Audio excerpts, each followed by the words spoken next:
Hi everyone, welcome back to my YouTube channel. Thank you guys so much for joining me. If you're new here, my name is Holly. I make food and fitness content, and if you're not new here, welcome back to the YouTube channel. Thank you guys so much for joining me on this Sunday. So this week's video is actually going to be a sat down chat. I did do a very long run this morning, so I feel like the only thing I'm actually capable of right now is sitting on the floor and talking to you. I will also be caffeinating myself with Diet Coke and coffee throughout the course of this video, so I do stay awake because my eyelids are just like going at the moment, but it will be absolutely fine because I'm really excited to talk to you guys about the topic of today's video. And it's not really something that I think I've ever sat down and spoken about. I do feel like it is important, so I'm going to be talking to you about basically becoming the highest version of yourself and the best version of yourself. A lot of what I talk about on social media is fitness. We talk about going out, getting in the gym, doing runs, and that's how we can feel physically strong in our bodies, become mentally stronger. But actually there's a lot of work that you can do outside of fitness and outside of the gym that can really help you develop and become like a stronger and better version of yourself. I will also say that these are the 10 ways that have really helped me over the past 2 years where I've really focused on self-development.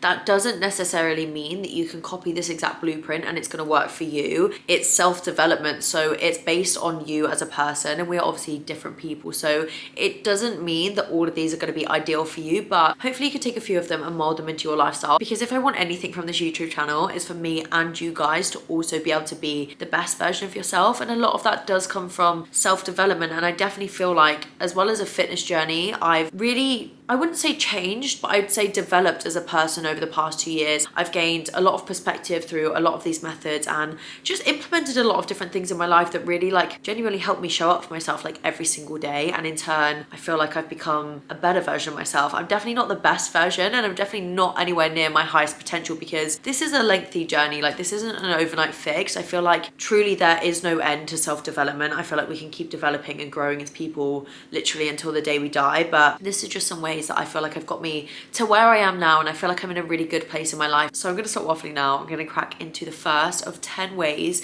to unlock your highest potential. So this first one is actually something that I feel like I touch on kind of on social media a lot, but it genuinely is something that has really changed a lot for me this year, and it's visualizing your highest self. So when I keep talking about being the best version of yourself and the highest version of yourself, I really want you to sit down and actually visualize what that looks like for you, because it's going to be completely different for everybody. You really need to zone in on like who that person is. Do you want to be an incredible runner? Do you want to be a successful marketer? Do you want to be an amazing hairdresser? Really like close your eyes and actually take a moment to visualize what that best version of yourself looks like. Now you've got that person in your mind, I need you to show up as that person every single day, because that person is you and that potential is within your reach, but you just need to be able to reach it. And that is basically going to entail, with every decision you make, you need to consider whether your highest version of yourself would also do that. So just an example, if you have a friend and they're kind of messing around, they're treating you a bit like crap, you need to sit and think, would this best version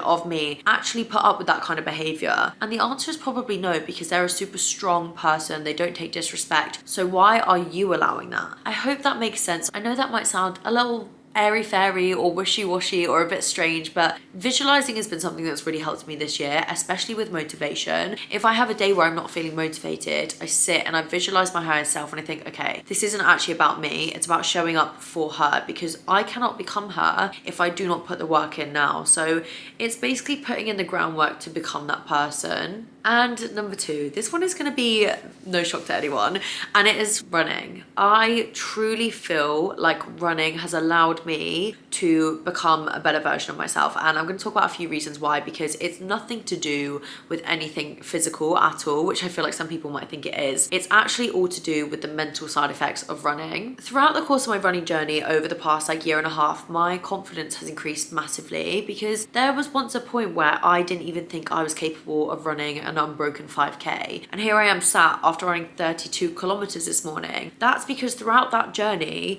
I proved myself wrong. Like, I showed up and I showed myself just how capable I am, and even in the moments where I felt like I couldn't do it, I did. And I cannot explain to you how incredible that is for your confidence, because I have so much self-belief now. Even if I have moments of self-doubt, I'm like, well, no, because I've proved myself wrong before and I've been able to run a marathon, so I can definitely do this. And it's just fed into so many different areas of my life. Like, if I find something difficult with work, trust me, there is a 99% chance I'm sat there thinking, okay, well, I've run a marathon, so I can definitely do this. Point number 3, I wanted to talk about negative talk, because we really need to just flip that switch from negativity to positivity, because trust me, if you can change your language, you can change your life. And this obviously encompasses like our relationship with ourselves, like how we speak to ourselves. We need that positive reinforcement on a daily basis, but it also encompasses how we speak and how we think about other people. Instead of being judgmental and critical on the way other people live their lives or what other people are doing,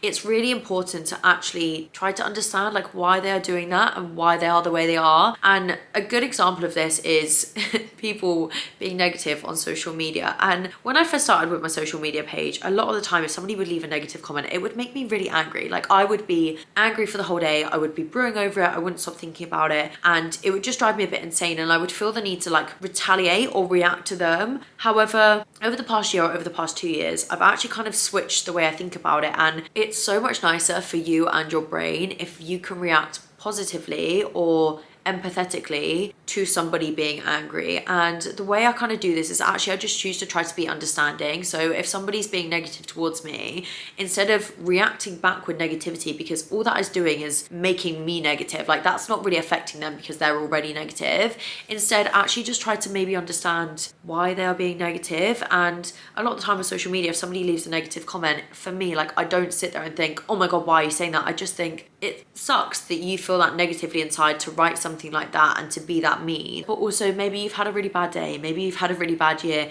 and actually just choose to be understanding rather than just equally as angry as that person. And I feel like since kind of doing that and trying to react to situations like that, it has made my life so much easier. I just feel so much less angry because it's just kinder to be understanding of other people's situations. Even if they are angry, just let them be angry, because your anger in response is never going to solve that situation. The only thing you can choose to do is to protect your own peace by just being kind and understanding. For number 4, I really want you to actually take a look at the people around you. Look at the circle of people that you surround yourself with, because they will have more of an impact than you even know. Are these people that you truly should be investing your time into? Do they make you feel happy? Do they make you feel supported? Do you enjoy spending time with them? Because if they don't, life is too short to be surrounding yourself with people that bring you down. It's a really difficult situation to navigate, but sometimes you do actually have to realize that maybe you're investing way too much into a friendship or a relationship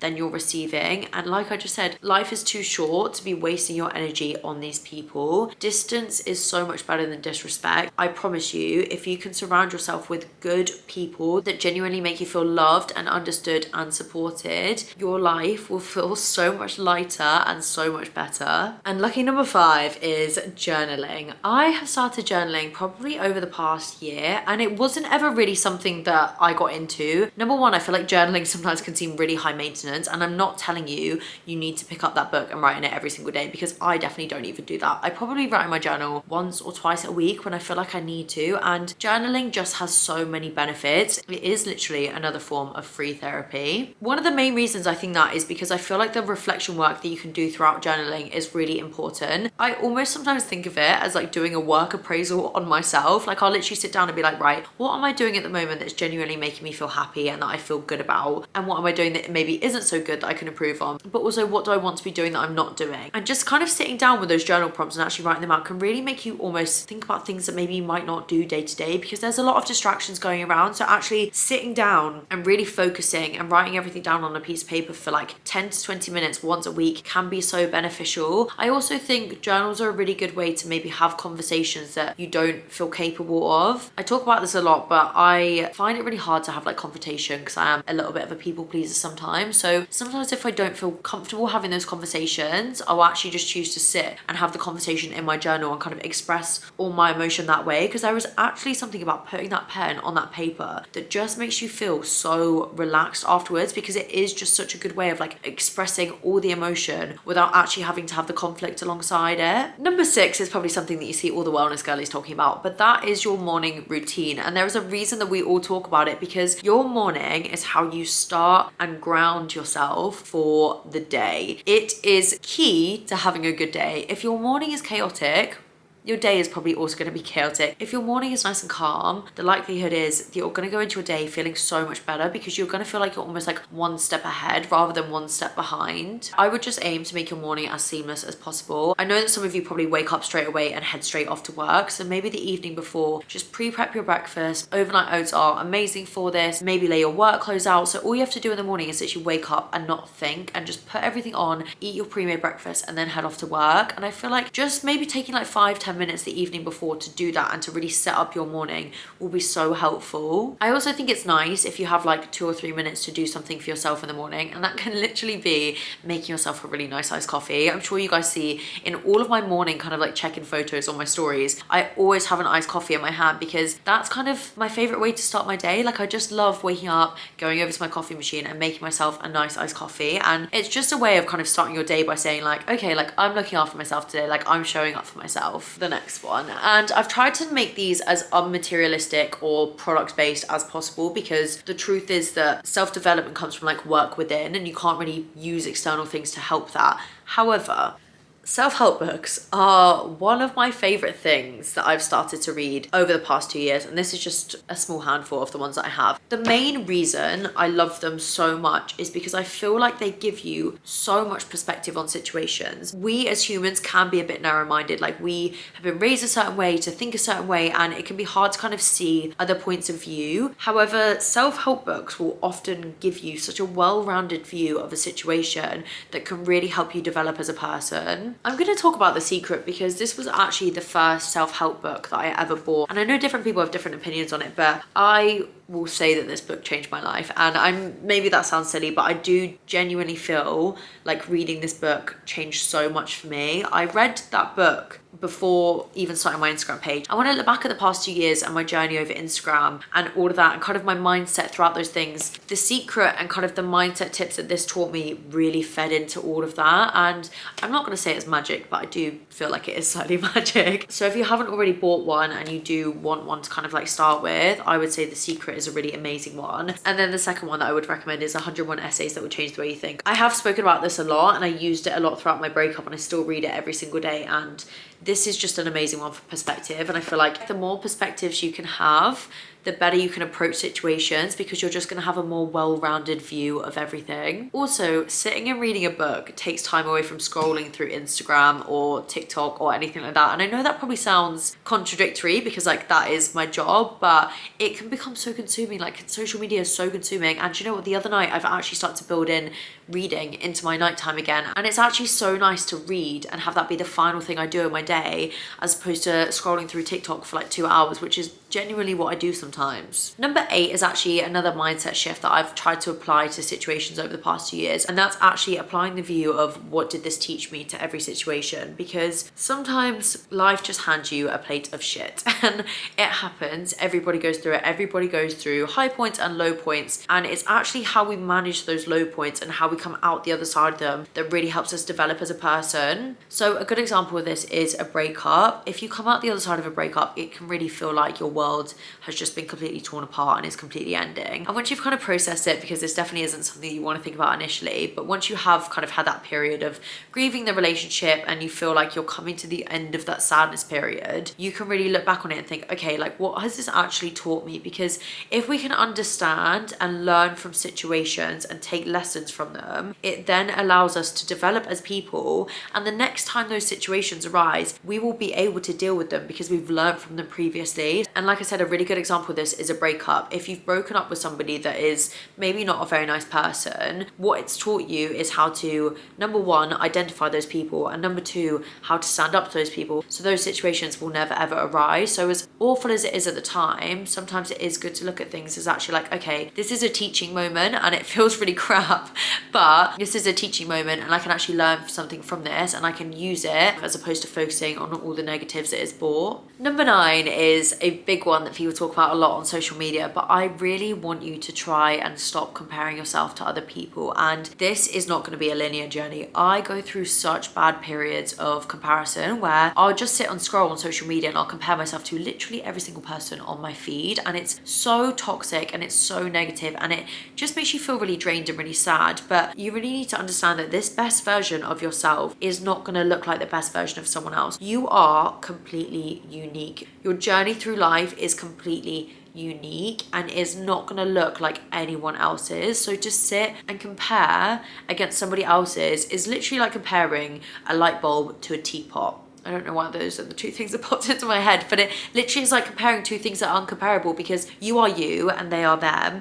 And if you sit and you waste your energy comparing yourself to somebody else, number one, it's not going to help you reach the highest version of yourself. And number two, I guarantee, as harsh as this sounds, that person is not sat comparing themselves to you, because if they're truly off working on themselves, they're not looking at anyone else around them. They've got tunnel vision on them and their goals, and that is exactly what you need to do. And for number 10, the final point of today's video is I really want you to prioritize yourself. A journey of self-development can sometimes feel a little bit lonely, and that's because potentially old habits and old things that you used to love to do, like going out on a Friday and a Saturday every single weekend, you maybe now realize don't benefit you. And that's not me saying that nights out can't be included in your self-development journey, because trust me, they definitely can. And I'm probably quite a good example of this, because last year I was probably going out nearly every single weekend. I lived for my Friday and my Saturday nights, and there's absolutely nothing wrong with that. In fact, I actually love that for me, and I love that I went through that. But now, in the moment of life that I'm in currently, and kind of with everything going on with the marathon and my self-development,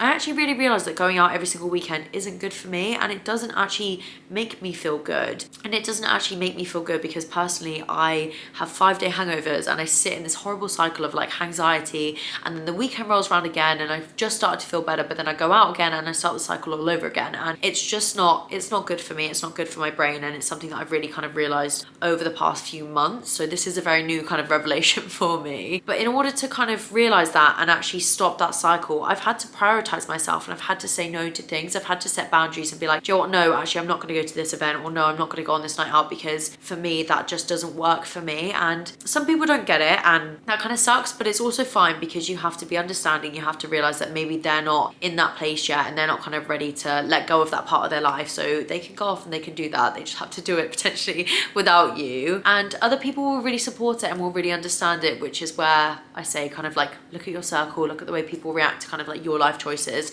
and see if they do support them. It's just one of these things. You do sometimes have to prioritize yourself, and that will also mean saying no and setting those boundaries, which can feel really tough in the moment. But if it's going to make you feel better, and if it's going to give you a better week or a better weekend, that is exactly what you need to do. And you should never feel sorry or apologetic for putting yourself first. I feel like I've literally fired through those 10 points, and there's definitely more depth I could probably go into on some of them, but I definitely don't want to sit and waffle on. I kind of wanted to get the 10 points across, and hopefully if you're feeling like you're in a bit of a strange place in your life and you really want to start like focusing on yourself and working towards being this best version of yourself, maybe like 1 or 2 of those points can actually help you kind of put yourself on that path and start working towards that person. It's also really important to understand that your best is going to look different every single day, and that this isn't a linear journey. And like I said before, it's definitely not a short quick fix. It's probably a journey that you're going to be on for a while, and I've been really working on my self-development for like 2 years, and I definitely feel like I'm in a way better place than I was. But I also equally still have like so much work that I want to do, and so many more books that I want to read in order to get me there. But I hope those have helped. I hope you guys have enjoyed this week's video. Please don't forget to like and subscribe, and I'll see you next Sunday.